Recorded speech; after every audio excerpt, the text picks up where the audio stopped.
Think you're being cheated on? Maybe a honey trap can help. It's really just setting up the situation to see if they're going to take the bait. I'll give you my secret. That's today. Do you think your partner is cheating, but you can't prove it? Maybe a honey trap can help. Don't know what I'm talking about? Check it out. Is your partner especially flirty with the opposite sex? Have you ever wondered if they are being extra friendly or straight up cheating? Well, now you can hire a professional honey trap to try to catch your partner in the act. The honey trapper acts as bait, luring in the unsuspecting victim to see just how far they'll go. Instead of sealing the deal with a kiss, they go back to their client to let them know something is amiss.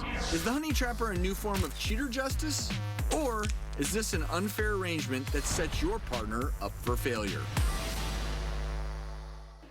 We asked our social media followers, would you hire a honey trap if you suspected your partner was cheating? 34% of you said yes. Most people in our audience said no as well. Look, they're So that's 34%. a One in fairly three high would do it. number. Yeah. If you're interested in this, we have joining us private investigator and professional honey trapper, Elizabeth South, joining us in our audience. Welcome. Thank you. Elizabeth, Yes. open admission, I had no idea what a honey trapper was Me either. until But You're we not are right. You so don't know what a honey intrigued by trapper this. No. Please tell us.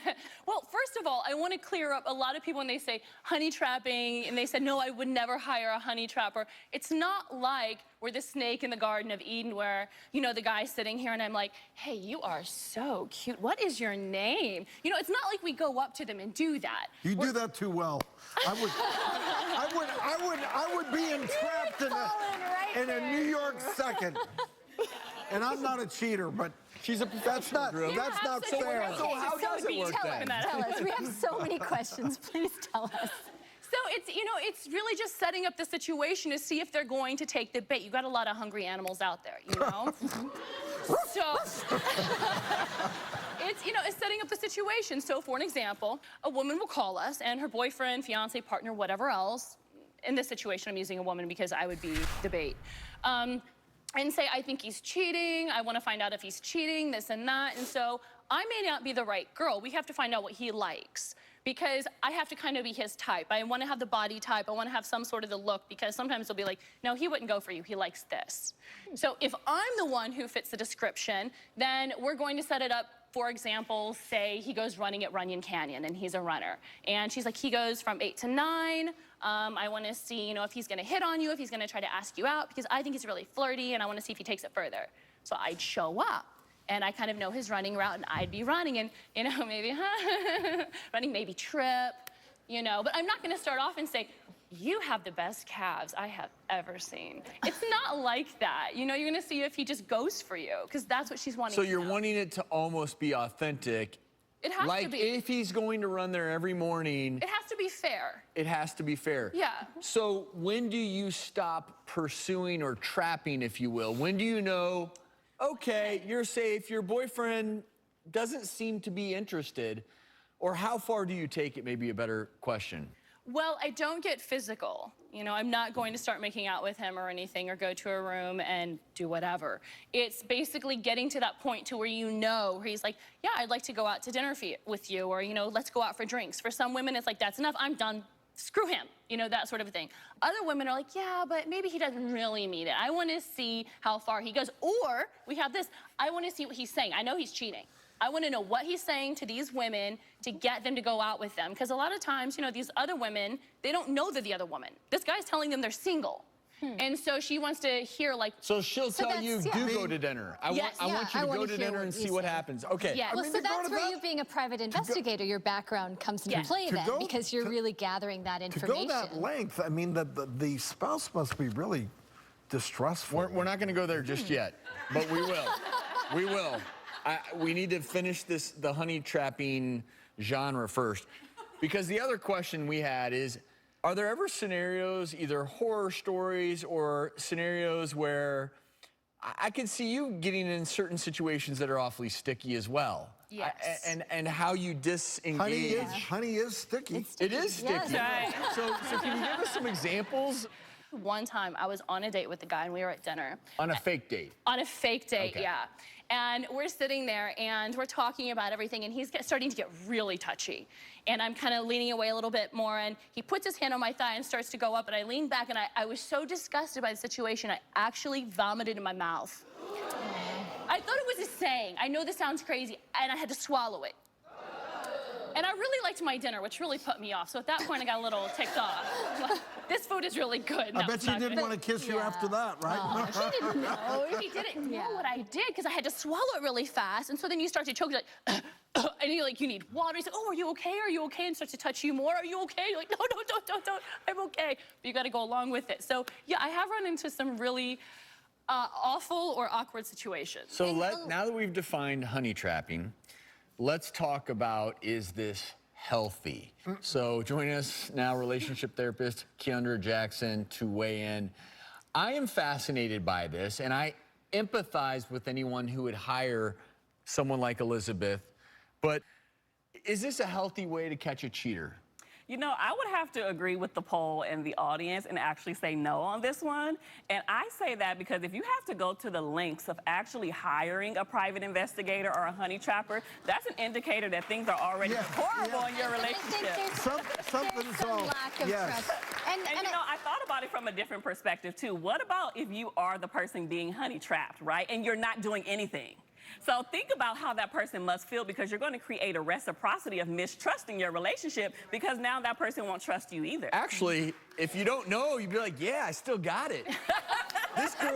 This girl's into me. Things Hey, might get honey, better in the this girl's bedroom, you hitting never on me know. like crazy at the gym. Will you do that too? I mean, can we hire you just to make you feel good about yourself? But then I don't think the PI part comes in there. But Elizabeth, you had a statistic in your interview that I found intriguing, which was you said that 90% of the time when women hire you and they suspect that their spouse or partner would be open to cheating, they are. Yes. And so I think that's to your point, Keandra. If you already have that lack of trust and that suspicion in women's intuition, you know, clearly something has broken down there. There's a problem. Absolutely. I think women's intuition is very high, and we need to honor that when we feel that in our gut. So you have that intuition. Yes. Let's just play out a scenario. And you have a choice. Confront your partner or hire a honey trapper to corroborate your suspicions. What is the healthiest way forward? Honestly, I would have a conversation with that partner first. Yeah. And the conversation needs to be posed very uniquely. You don't want to use accusatory language or anything like that, because we don't have facts yet, right? So you need to do something simple like, hey, hey, babe, I love you and all that, but things have been a little bit off lately. Is there a reason why I'm feeling that way? And just have that simple question and see what that response is, and I can guarantee you that'll start a very unique dialogue. Yes, it will. And if you have that conversation, it doesn't go quite to your liking, you still love your partner but have concerns, is there a scenario where you make a phone call and hire Elizabeth to either increase or decrease your suspicions? Because speaking from the male perspective, men can be pretty sneaky. And, Yes, they and can. I think, we all have... No. Is there ever a time... The number is 1 in 5, actually. 20% of male partners admit to cheating, and it's 13% for women. So that's not a small number. If you look around this audience, Well, it's what I was impacted you or thinking? someone you know. Oftentimes, like you mentioned, men are very sneaky, but they don't do it well. At some point, they always get busted. They always get busted.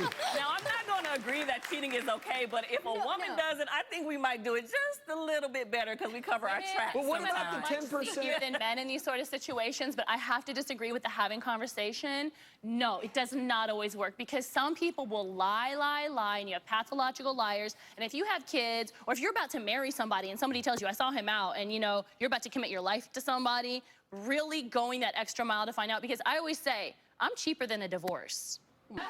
I want to finish with this one thought, because relationships obviously can be difficult.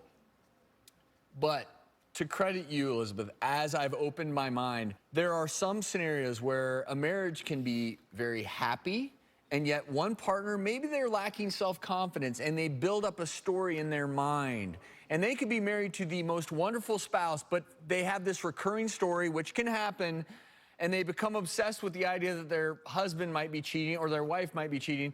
And in those 10% of cases, when you find out that, you know what, your spouse is loyal and they have no interest in flirting with me or anyone else, I could see, at least in that circumstance, maybe it stops that conversation or obsession that your partner is cheating, because sometimes you can suspect it and your partner isn't cheating. I think, even if it's just 10% of the time, there are those instances. So I'm fascinated by this.